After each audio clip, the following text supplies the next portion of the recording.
Halo warga sinema netizen, selamat datang kembali. Pernah nggak sih kalian melihat seseorang yang dulunya sering dihina karena miskin, tiba-tiba berubah jadi konglomerat dalam waktu yang sangat singkat? Ini kisah tentang sakit hati yang begitu dalam, yang membuat seseorang rela menukar logika dan imannya demi tumpukan emas, sebuah kekayaan yang ternyata tidak pernah gratis.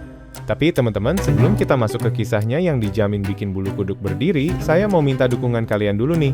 Luangkan waktu sedetik aja buat klik tombol like-nya. Jangan lupa juga tulis di kolom komentar kalau kalian pernah dengar cerita serupa di daerah kalian. Dan yang terpenting, tekan tombol subscribe dan nyalakan loncengnya, biar kalian gak ketinggalan cerita horor terbaru dari kita. Oke, sudah siap? Inilah kisahnya. Silahkan menikmati.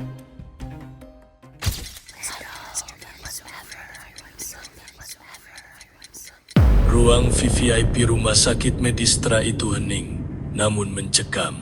Di tengah kemewahan alat medis yang berkedip teratur, terbaring tubuh ringkih Handoko Suryo. Sang konglomerat, pemilik Suryo Mining, kini tak lebih dari onggokan tulang berbalut kulit yang melepuh. Jam dinding menunjukkan pukul 12:18. Di luar jendela, badai mengamuk, seolah alam menolak keberadaan nyawa yang sedang sekarat di dalam sana. Ratna, istri setianya yang kini berusia 65 tahun, duduk di sofa sambil memutar tasbih dengan gemetar. Ia tidak sedang berdoa untuk kesembuhan suaminya, melainkan untuk keselamatannya. Sebab Ratna menciumnya.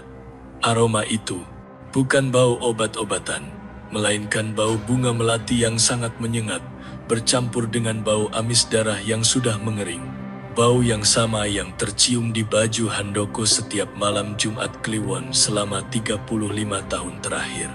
Handoko membuka matanya. Bola matanya nyaris putih semua, menatap langit-langit kosong. Di telinganya, suara desisan itu terdengar lagi, bukan dari alat bantu dengar, tapi langsung dari dalam tempurung kepalanya. Sebentar lagi, kekasihku, sebentar lagi. Matahari bersinar terik di kawasan Menteng, Jakarta Pusat. Namun bagi Handoko, hari itu adalah hari paling gelap dalam hidupnya. Honda Astrea bututnya mogok tepat di depan gerbang besi, setinggi 3 meter milik keluarga besar Ratna. Di balik gerbang, deretan Mercedes dan BMW mengkilap seolah mengejek kemiskinannya. Dengan pakaian batik yang warnanya sudah pudar, Handoko menuntun motor, sementara Ratna berjalan menunduk di sampingnya. Keringat membasahi punggung Handoko, bukan karena panas, tapi karena rasa malu yang membakar. Di meja makan panjang yang penuh hidangan mewah, keheningan terjadi saat mereka masuk. Ayah Ratna, Pak Broto, seorang juragan tanah yang angkuh, bahkan tidak menoleh. Ia sibuk mengunyah rendang daging sapi impornya. Maaf kami terlambat, Pak. Ratna mencoba membuka suara. Duduk di ujung sana. Potong Pak Broto dingin, menunjuk kursi terjauh dekat dapur kotor. Jangan dekat-dekat AC, nanti bau keringat suamimu menyebar. Gelak tawa tertahan terdengar dari kakak dan adik ipar Ratna. Handoko mengepalkan tangannya di bawah meja.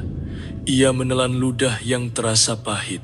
Puncaknya terjadi saat sesi bagi-bagi angpau untuk keponakan, kakak ipar Handoko, Mas Bayu, dengan sengaja menjatuhkan selembar uang 100 rupiah logam di dekat sepatu kusam Handoko.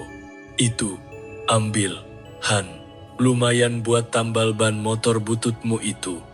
Biar adikku nggak malu kalau diajak kondangan, ujar Bayu sambil tertawa lepas. Darah Handoko mendidih naik ke kepala. Telinganya berdengung. Ia melihat Ratna menangis dalam diam, tak berani membela suami di hadapan dominasi keluarganya. Detik itu, sesuatu dalam diri Handoko patah. Iman dan kesabarannya hancur, digantikan oleh lubang hitam ambisi. Malam harinya, di kontrakan sempit yang pengap, Handoko menatap cermin retak di dinding. Matanya liar. Demi Tuhan, atau demi setan sekalipun, aku akan beli mulut-mulut sombong itu. Aku akan buat mereka menyembah kakiku. Seminggu kemudian, berbekal petunjuk dari seorang dukun di pinggiran Banten, Handoko mendaki lereng bukit terlarang di Jawa Timur. Tujuannya satu, Guo Ireng. Suasana hutan di sekitarnya mati. Tidak ada suara jangkrik, tidak ada burung. Hanya kesunyian yang menekan dada. Di mulut gua yang menganga seperti mulut raksasa, Handoko meletakkan sesajen, ayam cemani, kembang setaman, dan darah dari jarinya sendiri yang ia sayat. Ia masuk ke dalam kegelapan pekat. Udara di dalam gua terasa berat dan lembab. Tiba-tiba, suhu turun drastis. Dari kegelapan, 2 titik merah menyala muncul. Suara tawa melengking memantul di dinding gua, membuat bulu kuduk Handoko berdiri tegak. Sosok itu muncul, Nyai Sekar Ireng. Wujudnya menipu mata. Sekilas terlihat sebagai wanita ningrat berkebaya hitam dengan paras cantik memukau. Namun jika dilihat dari sudut mata, bayangannya di dinding gua berbentuk monster bungkuk dengan kuku-kuku panjang.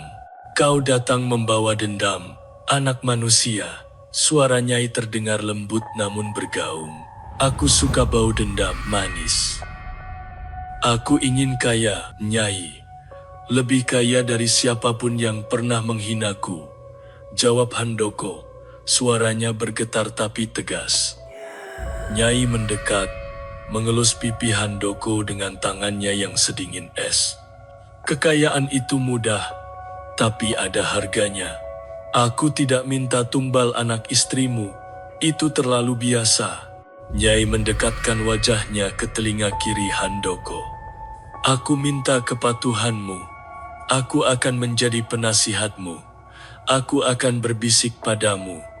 Lakukan apa yang kubisikkan, dan dunia akan jadi milikmu. Tapi ingat, saat napasmu habis, jiwamu tidak akan kemana-mana. Kau akan ikut aku, menjadi milikku, selamanya. Tanpa pikir panjang, didorong bayangan penghinaan mertuanya. Handoko mengangguk. Saya sepakat. Nyai Sekar Ireng tertawa, lalu menjilat telinga kiri Handoko. Rasanya panas seperti disetrika. Sejak saat itu, Handoko tidak pernah sendirian lagi. Tahun 1991, Handoko bekerja sebagai buruh kasar pada proyek penggalian kabel telepon di sebuah lahan tandus tak bertuan di Kalimantan. Tanah itu kering, keras, dan dianggap tidak berharga oleh perusahaan. Siang itu, matahari membakar kulit. Teman-temannya sedang istirahat makan siang di bawah pohon. Handoko masih mencangkul dengan lesu. Tiba-tiba, telinga kirinya berdenging. Sakit sekali. Lalu, suara desisan itu muncul, jelas dan jernih, seolah ada orang yang bicara tepat di sebelahnya. Di sini Han, di sini. Handoko menoleh. Tidak ada siapa-siapa. Gali lebih dalam. Titik ini. Jangan berhenti. Seperti kerbau dicocok hidung. Handoko mengayunkan linggisnya sekuat tenaga ke titik yang dibisikkan. Hingga linggisnya menghantam batuan keras. Ia mencongkelnya.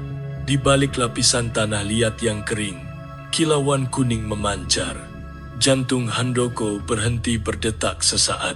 Itu bukan sekadar butiran emas. Itu adalah urat emas murni, tebal sebesar lengan manusia, menjalar masuk ke dalam perut bumi. Tutup. Bisik suara itu lagi, kali ini bernada memerintah.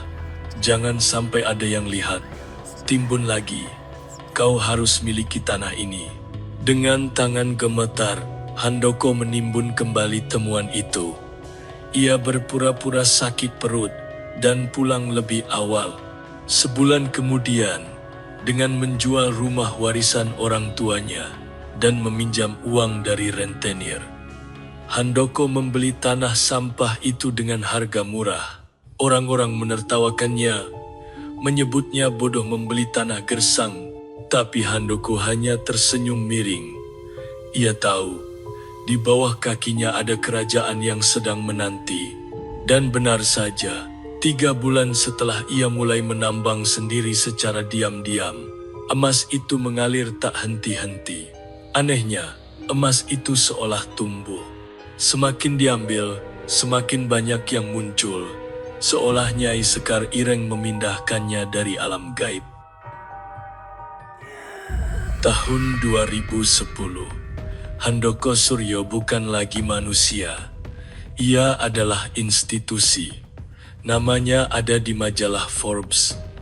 Ia membeli kawasan elit tempat mertuanya tinggal, lalu menggusur rumah mereka untuk dibangun mall. Keluarga Ratna hancur. Ayahnya meninggal karena stroke setelah tahu tanahnya dibeli Handoko dengan harga murah lewat perantara. Kakak iparnya, Bayu, bangkrut dan kini memohon pekerjaan sebagai satpam di kantor Handoko. Handoko menerimanya hanya untuk kepuasan melihat Bayu membukakan pintu mobilnya setiap pagi. Namun, di balik jas Armani dan mobil Rolls-Royce, Handoko hidup dalam teror. Setiap keputusan bisnisnya bukan berasal dari analisis, melainkan bisikan. Saat rapat direksi, Handoko sering tampak melamun, memiringkan kepala ke kiri, mendengarkan konsultan gaibnya. Jangan percaya orang ini. Dia mau menipu, racuni minumannya. Bisik suara itu. Handoko tentu tidak meracuni secara harfiah, tapi ia akan menghancurkan karir orang itu dengan kejam. Bisikan itu semakin lama semakin menuntut. Di rumah mewahnya, Ratna sering terbangun tengah malam dan melihat suaminya berdiri di sudut kamar yang gelap. Handoko berbicara sendiri dengan bahasa Jawa kuno yang tak dimengerti Ratna. Bayangan tubuh Handoko di dinding seringkali tidak sesuai dengan gerakannya. Kadang, bayangan itu memiliki tanduk atau rambut yang panjang terurai. "Mas," panggil Ratna suatu malam. Handoko menoleh. Matanya merah menyala sekejap sebelum kembali normal. Tidur Ratna. Dia sedang lapar. Ratna tidak pernah bertanya lagi. Ia tahu suaminya sudah bukan miliknya sepenuhnya.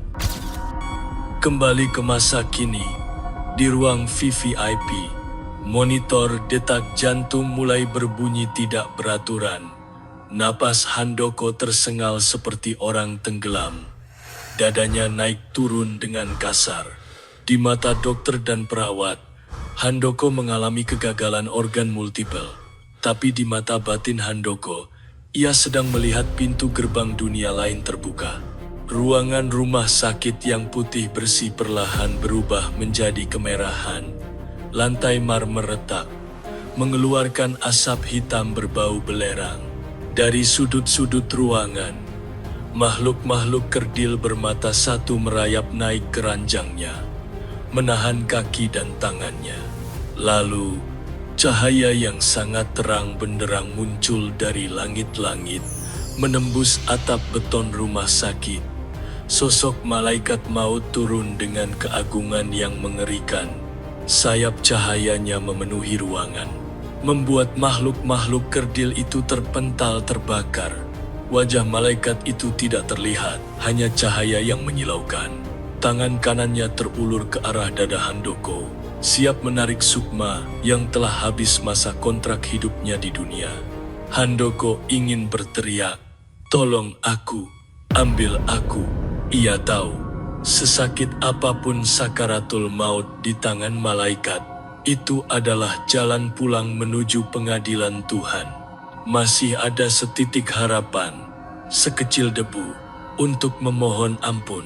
Namun, saat jari cahaya malaikat hampir menyentuh dada Handoko, sebuah tangan hitam legam, kurus, dan berkuku tajam muncul dari arah telinga kiri Handoko.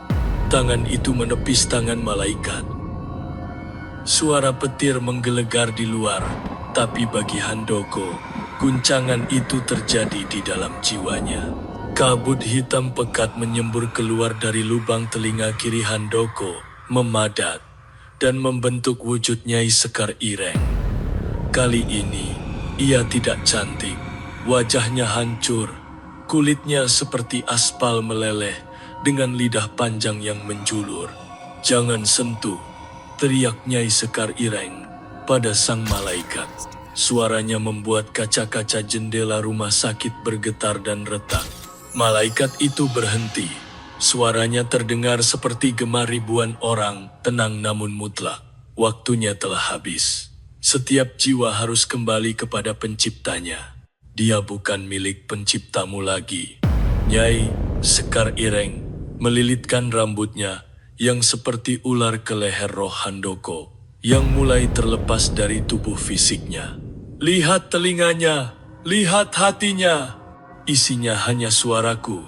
Selama 40 tahun dia hidup dari napasku, dia makan dari tanganku. Dia sudah menjual haknya atas surga demi emas." Malaikat itu menatap roh Handoko. Sang malaikat melihat ke dalam. Benar saja, di dalam roh Handoko tidak ada cahaya putih. Seluruh wadah jiwanya telah terisi oleh energi hitam pekat. Telinga kirinya di alam roh telah membusuk dan menyatu dengan rantai yang dipegang oleh Nyai Sekar Ireng. Terjadi tarik-menarik yang mengerikan. Malaikat memegang bahu kanan roh Handoko, menariknya ke atas. Nyai Sekar Ireng menjerat kaki dan leher roh Handoko, menariknya ke bawah, ke dalam lubang hitam yang kini menganga di lantai rumah sakit. Roh Handoko menjerit. Rasanya seperti dikuliti hidup-hidup. Ia merasakan panasnya neraka di kaki dan dinginnya kesucian di bahu. "Ampun, ya Tuhan ampun," teriak batin Handoko. Sang malaikat berhenti menarik. Ia menatap Handoko dengan tatapan yang seolah berkata, "Pilihan sudah dibuat. Penyesalan di ambang pintu tidak mengubah kontrak yang kau tulis dengan darah dan kesadaran penuh." Perlahan, cahaya di tangan malaikat meredup. "Hukum langit berlaku. Engkau adalah budak dari Tuan yang kau pilih sendiri saat kau hidup." Gema suara malaikat itu memudar. Sayap cahaya itu terlipat kembali. Malaikat maut naik ke atas, meninggalkan Handoko sendirian dalam kegelapan. "Tidak, jangan pergi." Roh Handoko menggapai-gapai cahaya yang menjauh itu. Tawa Nyai Sekar Ireng meledak, memenuhi ruangan. "Dia sudah pergi, sayangku. Sekarang kau milikku sepenuhnya."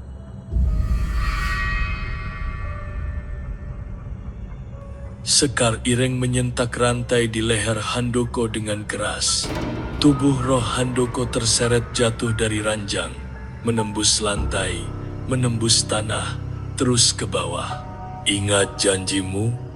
bisik Nyai. Wajahnya yang mengerikan kini tepat di depan wajah Handoko. "Kau ingin kaya sampai 7 turunan. Sekarang kau akan menjadi fondasi kekayaanku.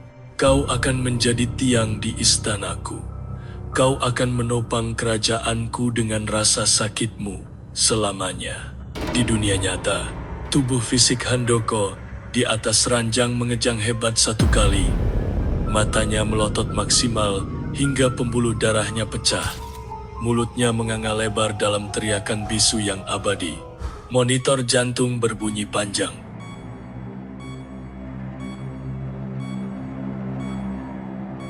Ratna berdiri, menutup mulutnya, menahan tangis ngeri, melihat wajah mayat suaminya. Wajah itu bukan wajah orang yang meninggal dengan tenang. Itu adalah wajah orang yang melihat neraka dan diseret paksa memasukinya. Di luar, hujan berhenti mendadak.